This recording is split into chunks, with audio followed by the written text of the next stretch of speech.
ರಾಜ್ಯದಲ್ಲಿ ಕುರ್ಚಿ ಕಾದಾಟದ ಬಿಕ್ಕಟ್ಟು, ಮತಗಳ್ಳತನದ ಹೋರಾಟದಲ್ಲಿ ಒಗ್ಗಟ್ಟು, ಬಿಜೆಪಿ ವಿರುದ್ಧ ತೊಡೆತಟ್ಟಿದ ಸಿದ್ದು ಟೀಕೆ. ನಮಸ್ಕಾರ ವೀಕ್ಷಕರೇ, ಮನೆಯಲ್ಲಿ 1000 ಸಮಸ್ಯೆ ಇರಲಿ, ಆದರೆ ಒಟ್ಟಾರೆ ಕುಟುಂಬ ಅಂತ ಬಂದಾಗ ಜೊತೆಲಿ ನಿಲ್ಲೇಬೇಕು. ಅದೇ ಕೆಲಸವನ್ನು ಮಾಡಕ್ಕೆ ಹೊರಟಿದ್ದಾರೆ ಮುಖ್ಯಮಂತ್ರಿಗಳಾದ ಸಿದ್ದರಾಮಯ್ಯ ಮತ್ತು ಉಪಮುಖ್ಯಮಂತ್ರಿ ಡಿ.ಕೆ. ಶಿವಕುಮಾರ್. ಇವರಿಬ್ಬರ ನಡುವಿನ ಕುರ್ಚಿ ಕಿತ್ತಾಟದ ಕಾದಾಟಕ್ಕೆ ಬ್ರೇಕ್ಫಾಸ್ಟ್ ಮೀಟಿಂಗ್ ಬ್ರೇಕ್ ಅನ್ನು ಹಾಕ್ತು ಅಂತ ಅನ್ಕೊಂಡಿದ್ರು. ಆಗಲೇ ಚರ್ಚೆ ಶುರುವಾಗಿತ್ತು, ತಾತ್ಕಾಲಿಕ ಬ್ರೇಕ್ ಅಂತ. ಆದರೆ ಬೆಳಗಾವಿ ಅಧಿವೇಶನದಲ್ಲೇ ಇದು ಮತ್ತೆ ಭುಗಿಲೇಳುತ್ತೆ ಅಂತ ಯಾರು ಅನ್ಕೊಂಡಿರಲಿಲ್ಲ.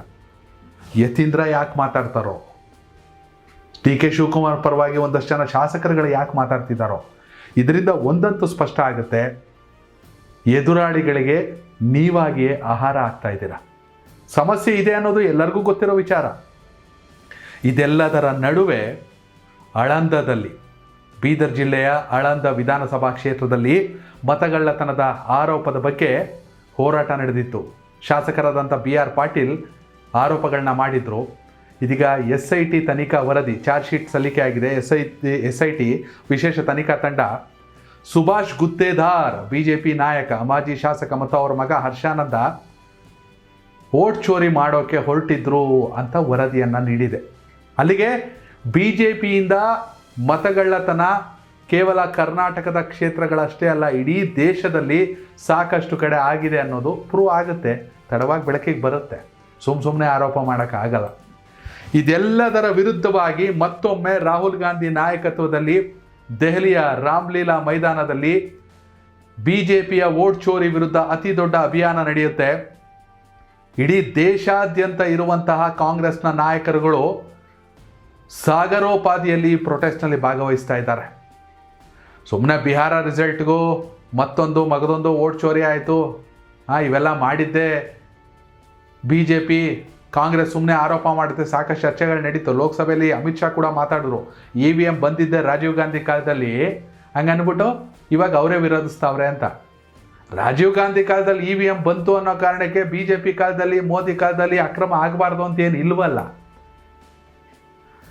ಆಳಂದದಲ್ಲಿ ಈಗ ಪ್ರೂವ್ ಆಗ್ತಿದೆ ಅಲ್ಲ.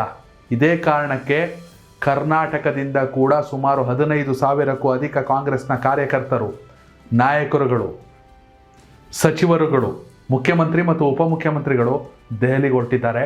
ಅದು ಬೆಳಗಾವಿ ಅಧಿವೇಶನದ ಸಂದರ್ಭದಲ್ಲೇ. ಹೆಂಗಿದ್ರು ಶನಿವಾರ ಭಾನುವಾರ ಬ್ರೇಕು, ಹೊರಡೆಯದ್ದಾಗೆಲ್ಲ ಡೆಲ್ಲಿಗೆ, ಅದೇನಾಗುತ್ತೆ ನೋಡೇ ಬಿಡೋಣ ಅಂತ. ಅದಕ್ಕೆ ಆರಂಭದಲ್ಲಿ ಹೇಳಿದ್ದು, ಮನೆಯೊಳಗೆ 1000 ಸಮಸ್ಯೆ ಇರಲಿ, ಒಟ್ಟಾರೆ ಕುಟುಂಬ ಅಂತ ಬಂದಾಗ ಜೊತೆ ನಿಲ್ಲಬೇಕು. ಹೀಗಾಗಿ ಹೈಕಮಾಂಡ್ ಮುಂದೆ ಸಿದ್ದರಾಮಯ್ಯನೂ ಕೈ ಕಟ್ಟಬೇಕು, ಡಿ.ಕೆ. ಶಿವಕುಮಾರು ಕೈ ಕಟ್ಟಬೇಕು. ಅದು ಭಯ ಅಲ್ಲ, ಭಕ್ತಿ.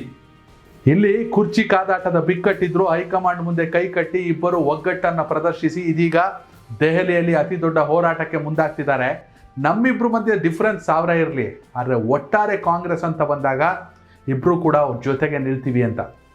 ಮಲ್ಲಿಕಾರ್ಜುನ ಖರ್ಗೆ ಅವರು, ರಾಹುಲ್ ಗಾಂಧಿ ಅವರು, ಸೋನಿಯಾ ಗಾಂಧಿ ಅವರು, ವೇಣುಗೋಪಾಲ್, ಸುರ್ಜೇವಾಲಾ ಎಲ್ಲರೂ ಒಟ್ಟಾಗಿ ಇವರುಗಳ ನಾಯಕತ್ವದಲ್ಲಿ ಸಿದ್ದರಾಮಯ್ಯ ಮತ್ತು ಡಿ.ಕೆ. ಶಿವಕುಮಾರ್ ಅವರು ಕೂಡ ದೆಹಲಿಯಲ್ಲಿ ಅತಿ ದೊಡ್ಡ ಬಿಜೆಪಿಯ ವೋಟ್ ಚೋರಿ ವಿರುದ್ಧದ ಅಭಿಯಾನ ಕೊಟ್ಟಿದ್ದಾರೆ. ವೀಕ್ಷಕರೇ, ಈ ಒಗ್ಗಟ್ಟು ಹಿಂಗೆ ಇರುತ್ತಾ?